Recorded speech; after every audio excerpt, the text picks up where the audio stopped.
Assalamualaikum warahmatullahi wabarakatuh. Perkenalkan dari kan tentang sumber daya manusia dan desain kerja.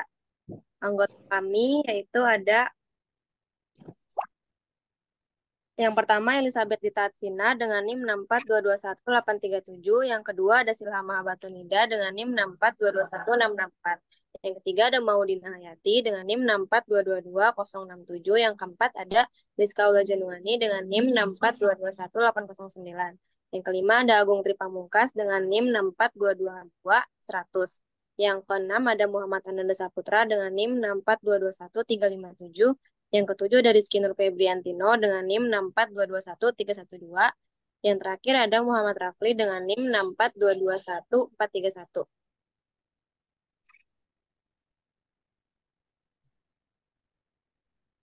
Pengertian kendala. Kendala dalam pengembangan sumber daya manusia atau SDM adalah beberapa masalah yang umum dihadapi oleh perusahaan dalam mengelola dan meningkatkan kualitas karyawan.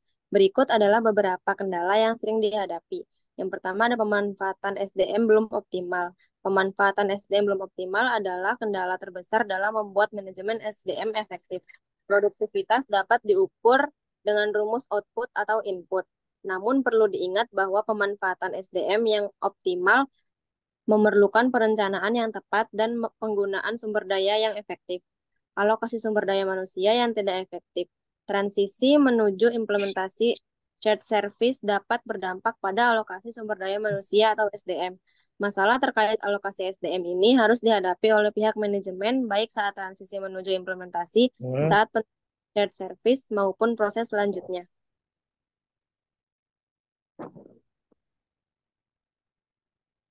Pengertian kendala. Rendahnya tingkat kedisiplinan pada karyawan, rendahnya tingkat kedisiplinan pada karyawan dapat menjadi kendala dalam pengembangan SDM. Karyawan yang tidak disiplin dapat mengganggu produktivitas dan efisiensi organisasi. Proses proses payroll yang sangat rumit dan lama, proses payroll yang rumit dan lama dapat menjadi kendala didalam pengembangan SDM.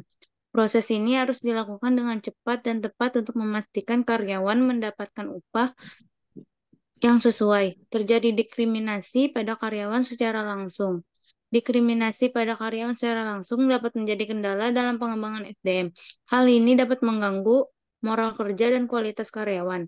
Kebijakan SDM yang kurang memadai, kebijakan SDM yang kurang memadai dapat menjadi kendala dalam pengembangan SDM. Perusahaan harus memiliki kebijakan yang jelas, terupdate untuk memastikan karyawan mendapatkan perlindungan yang tepat. Pengertian perencanaan kerja. Perencanaan tenaga kerja juga dikenal sebagai manpower planning adalah proses perkiraan kebutuhan tenaga kerja dalam rangka mencapai tujuan bisnis di perusahaan. Tujuan dari perencanaan tenaga kerja adalah untuk memastikan perusahaan memiliki jumlah jenis keterampilan dan kompetensi yang tepat dari karyawan yang diperlukan untuk mencapai tujuan bisnisnya.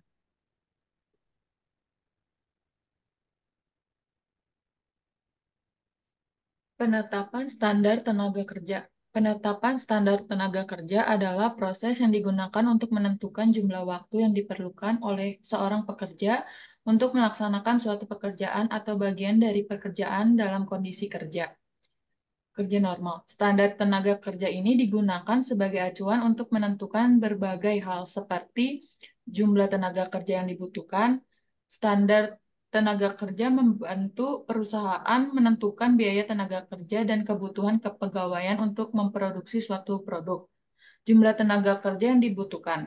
Standar tenaga kerja membantu perusahaan menentukan biaya tenaga kerja dan kebutuhan kepegawaian untuk memproduksi suatu produk. Perkiraan waktu dan biaya. Standar tenaga kerja digunakan untuk menghitung perkiraan waktu dan biaya sebelum produksi dilaksanakan sehingga perusahaan dapat membuat keputusan yang tepat.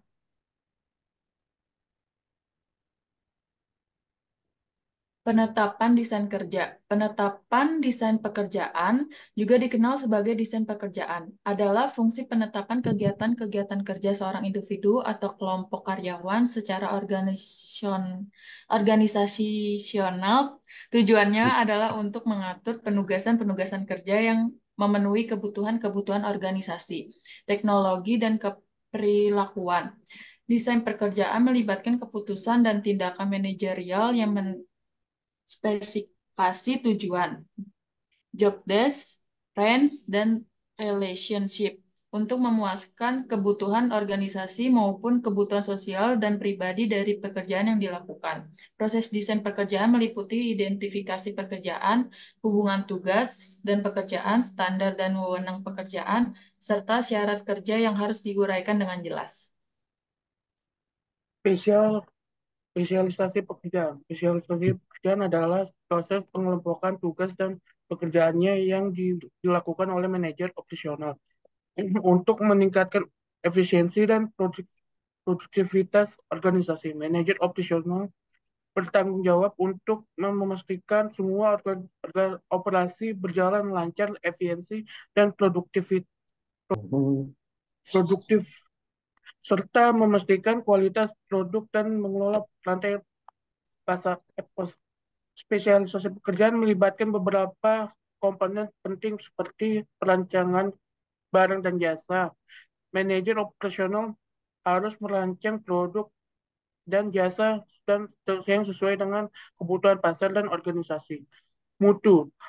Manajer operasional harus memastikan kualitas produk dan jasa yang dihasilkan untuk memenuhi standar organisasi dan pasar.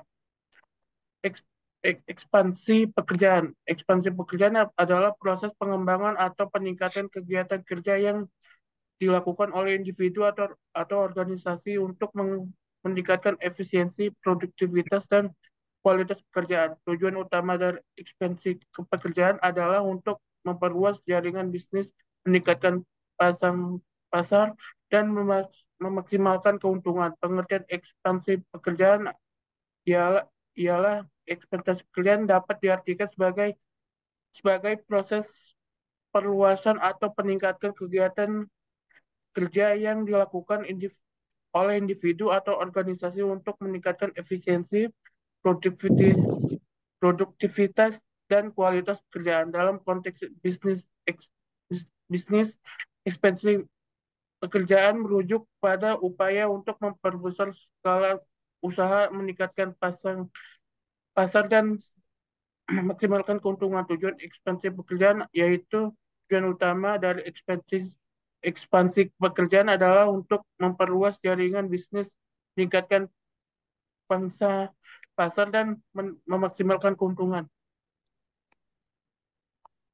Komponen psikologi. Komponen psikologi adalah bagian-bagian yang membentuk struktur psikologis manusia. Berikut adalah beberapa komponen psikologi yang umum dikenal. Pengetahuan. Pengetahuan adalah komponen psikologi yang terkait dengan informasi yang diketahui dan dipahami oleh individu. Pengetahuan ini dapat berupa pengetahuan faktual, pengetahuan konsep, atau pengetahuan praktis. Emosi. Emosi adalah komponen psikologi yang terkait dengan perasaan dan suasana hati yang dialami oleh individu. Emosi ini dapat berupa rasa senang, sedih, marah, atau takut. Motivasi. Motivasi adalah komponen psikologi yang terkait dengan dorongan atau keinginan untuk melakukan sesuatu. Motivasi ini dapat berupa motivasi intrinsik atau dari dalam, atau motivasi ekstrinsik dari luar. Tim yang mandiri. Tim yang mandiri juga dikenal sebagai tim self-managed, adalah unit kerja yang bekerja dengan pengawasan minimum serta merotasi pekerjaan dengan tujuan untuk mencapai tujuan bersama. Dalam tim mandiri, anggota tim memiliki tanggung jawab yang jelas dan bekerja secara kolaboratif untuk mencapai tujuan yang telah ditetapkan. Tim mandiri biasanya terdiri dari karyawan yang bekerja secara independen tetapi masih berkoordinasi dengan tim lain untuk mencapai tujuan organisasi. Untuk membentuk tim mandiri yang efektif, seorang supervisor harus mengikuti langkah-langkah berikut. Menentukan visi dan misi tim. Supervisor harus menentukan visi dan misi yang jelas untuk tim kerjanya, sehingga anggota tim memiliki tujuan yang sama dan bergerak dalam arah yang sama. 5. Motivasi dan sistem insentif. 5. Motivasi dan sistem insentif yang efektif untuk meningkatkan kinerja tim mandiri. Keamanan kerja. Keamanan kerja adalah insentif yang memberikan motivasi besar bagi karyawan.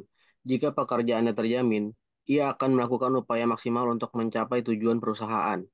Pujian atau pengakuan. Pujian atau pengakuan adalah insentif non-finansial lain yang memenuhi kebutuhan ego karyawan.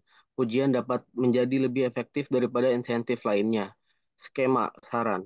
Organisasi harus menentukan untuk mengambil saran dan mengundang skema saran dari bawahan. Pengayaan pekerjaan adalah insentif yang dapat meningkatkan produktivitas, mendorong kerja stimulus, meningkatkan komitmen dalam kinerja, memuaskan secara psikologis, membentuk perilaku atau pandangan bawahan terhadap pekerja. Ergonomi dan metode kerja. Ergonomi dan metode kerja adalah dua konsep yang terkait dalam meningkatkan kesehatan, kenyamanan, dan produktivitas. Pekerja di tempat kerja ergonomi adalah ilmu yang mempelajari interaksi kompleks antara aspek pekerjaan, termasuk peralatan kerja, tata cara kerja, proses atau sistem kerja, dan lingkungan kerja dengan kondisi fisik, fisiologis, dan psikis manusia. Ergonomi bertujuan untuk menyesuaikan aspek pekerjaan dengan kondisi karyawan, sehingga mereka dapat bekerja dengan aman, nyaman, efisien, dan lebih produktif. Manfaat ergonomi di tempat kerja. Penerapan ergonomi di tempat kerja memiliki berbagai manfaat seperti menurunkan biaya.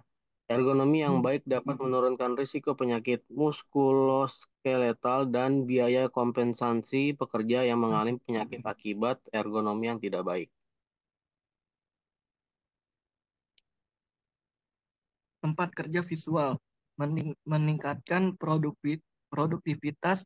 Tempat kerja yang rapi dan terorganisir memungkinkan karyawan untuk bekerja lebih efisien dan efektif, sehingga meningkatkan produktivitas, meningkatkan kenyamanan. Tempat kerja yang bersih dan teratur membuat lingkungan kerja menjadi lebih nyaman dan sehat, sehingga meningkatkan kenyamanan pekerja, mengurangi bahaya. Tempat kerja yang baik dan teratur mengurangi kemungkinan terjadinya kecelakaan kerja dan mengurangi bahaya di tempat kerja, menambah penghematan, menghilangkan berbagai pemborosan di tempat kerja dengan cara mengatur dan mengelola tempat kerja secara efektif, sehingga meningkatkan penghematan, meningkatkan citra perusahaan. Tempat kerja yang rapi dan teratur meningkatkan citra perusahaan dan memberikan kesan yang baik kepada pelanggan dan karyawan, mengurangi keluhan pekerja. Manfaat dari tempat kerja visual, meningkatkan produktivitas. Tempat kerja yang rapi dan terorganisir memungkinkan karyawan untuk bekerja lebih efisien dan efektif, sehingga meningkatkan produktivitas, meningkatkan kenyamanan. Tempat kerja yang bersih dan teratur membuat lingkungan kerja menjadi lebih nyaman dan sehat, sehingga meningkatkan kenyamanan pekerja, mengurangi bahaya. Tempat kerja yang baik dan teratur mengurangi kemungkinan terjadinya kecelakaan kerja dan mengurangi bahaya di tempat kerja. Menambah penghematan, menghilangkan berbagai pemborosan di tempat kerja dengan cara mengatur dan mengelola tempat kerja secara efektif, sehingga meningkatkan penghematan, meningkatkan citra perusahaan. Tempat kerja yang rapi dan teratur meningkatkan citra perusahaan dan memberikan kesan yang baik kepada pelanggan dan karyawan. Meningkatkan tanggung jawab karyawan. Tempat kerja yang rapi dan teratur meningkatkan tanggung jawab karyawan dengan cara memberikan kesadaran akan pentingnya kerja yang rapi dan teratur. Sekian presentasi dari kelompok kami. Kurang lebihnya mohon maaf. Wassalamualaikum warahmatullahi wabarakatuh.